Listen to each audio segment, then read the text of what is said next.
પટ્ટો પહેરવાનો બાકી હોય છે એવા અધિકારીઓ મેલે કે ભાઈ આ ચિત્રોડા ગામ એ આખું કોંગ્રેસનું છે, તો આમાં ભાજપનો દેવ માનવા વાળો અધિકારી હોય એને મેલો. એટલે એ અધિકારી આપણો એજન્ટ ના આવ્યો હોય એ પહેલા ટેસ્ટ કરવા માટે 100 વોટ નાખી દે, અને 100 વોટનો ટેસ્ટ થાય એટલે પછી બીજું કોઈ મતદાન કરવા આવ્યું હોય તો એનું 101 થી કરીને ચાલુ થાય. એથી ડિલેટ મારવાનું હોય, ડિલેટ મારતા નથી. અને આપણા એજન્ટો હાજર સમયસર નથી રહેતા, એટલે એક બૂથ ઉપર 50 વોટ ખોટા કરે તો 2000 બૂથ છે 1 લાખ વોટ ખોટા થઈ જાય. હવે 1 લાખ વોટ ખોટા થાય તો આપણે સીધો 2 લાખનો ખાડો પડે. એટલે 2 લાખે આપણે જીતતા હોય ત્યાં સુધી તો જીતાય જ નહીં. મારી વાત સાચી કે ખોટી?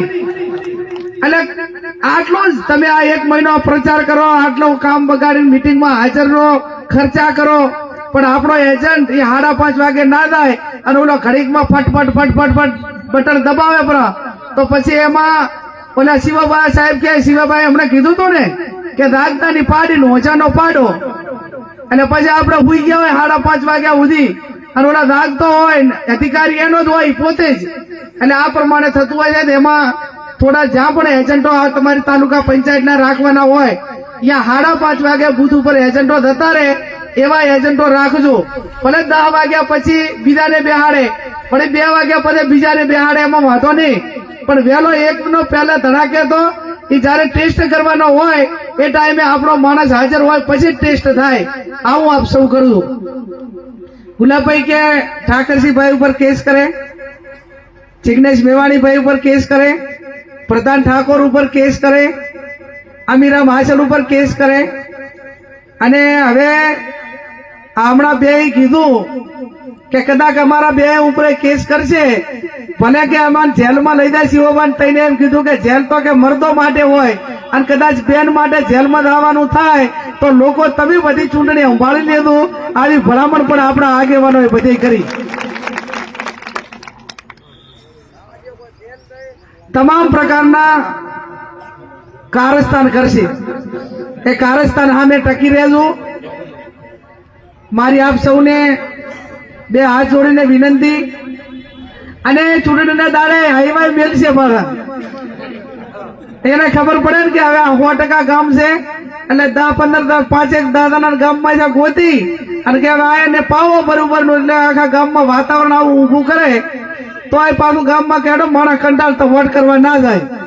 અરે 2017 માં હિટલર નામનું દારૂ લાવ્યું હતું આ ઠાકરસિંહભાઈ ને એમણે બધે પકડ્યું, જગદાભાઈ આપણે ઢીમા માર્કેટમાં, અને દારૂ એવું લાવ્યું કે જે પીએ ને એ 24 કલાક બેઠો અહીંયા બેહી રહે, હુઈ જાય તો હુઈ જાય.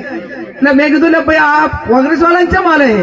એટલે પછી સાહેબ ખબર પડી મફાભાઈ કે આર્યા 20,000 ને દારૂ પાવા પડવું, ઈરાઈ પીને વોટિંગ કરવા ના થાય એ ફાયદો જ છે ને. કેમ 24 કલાક તો અહીંયા તો હાલી જ કહેવાનો નતો. એટલે આ બધું હજી આવવાનું છે, અને આવવાનું છે એટલા માટે બધા સાવધાન રહેજો. ચક નાના મોટા 5-25 ભાઈ આવું કરતા હોય તો એમને કહેજો કે તારે જે મોજ કરવી હોય એ 7 તારીખે 7 વાગ્યા પછી કરજે, એના પહેલા મહેરબાની કરીને ના કરજે. ને વધારે એવું હોય ને તો પછી હું મામેરાની માતર ખવડાવવા આવીશ ને એના હાથે જે તારે બેન તરીકે ભાઈ તરીકે જે મીઠાઈ ખાઈને મોઢું મેઠું કરાવવું હોય કરાવજે. હું એમ ના કહ્યું કે ભાઈ તમે આવું કઈ લાવશો એવું, પણ મામેરાની માતર લાવીશ એમ 100% એમ. અને 15મી તારીખે ફોર્મ ભરાવા માટે આવજો. આ કોઈ દિવસે સાહેબ મહિલાઓને મીટિંગમાં નહીં જોઈ હોય, અને આજ તો આજે રબારી સમાજની બહેનો સમર્થનમાં આવીને આજે આટલા ઢોરા ધોવાનું ટાણું થઈ ગયું છે કે દીવ ભેંસામાં ઢોરા હામો છે તો એ કાંઠા થઈને બેઠા છે. એ લાગણી છે, પ્રેમ છે, એટલા માટે કરે. કે તમારે ભાઈ જવું હોય તો પિયર મળવા જવું હોય ને તો 4 વાગ્યા પહેલા આવતી હોય ધોળે એમ ઢોરા હાટું કરી. અને આ લાગણી છે ત્યારે હું એમને અભિનંદન આપું છું. વિનંતી કરું કે 15મી તારીખે ફોર્મ ભરાવા જવાનું હોય, અને આજ સવારથી કરીને એવો દાડો ગુલાબભાઈ ઉગ્યો છે, પેપડુંથી મીટિંગ ચાલુ કરી. બાબુપુરીએ આપણા જે મહંત છે એમણે એક આમ તો શું સાધુ સંતાન આપણે પૈસા આલવા પડે, પગે મેલવું પડે, કારણ કે ના બાપુ કે ના આજ તો મારે તમને કે થાંડલો કરવાનો છે, મામેરું ભરવાનું છે.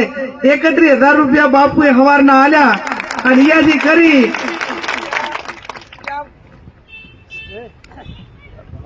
મોટા કાપરા હોય, નાના કાપરા હોય, બલોદાન હોય, બધાય ગામોએ આમ તો સાહેબ કહેતા હતા હું નસીબદાર છું.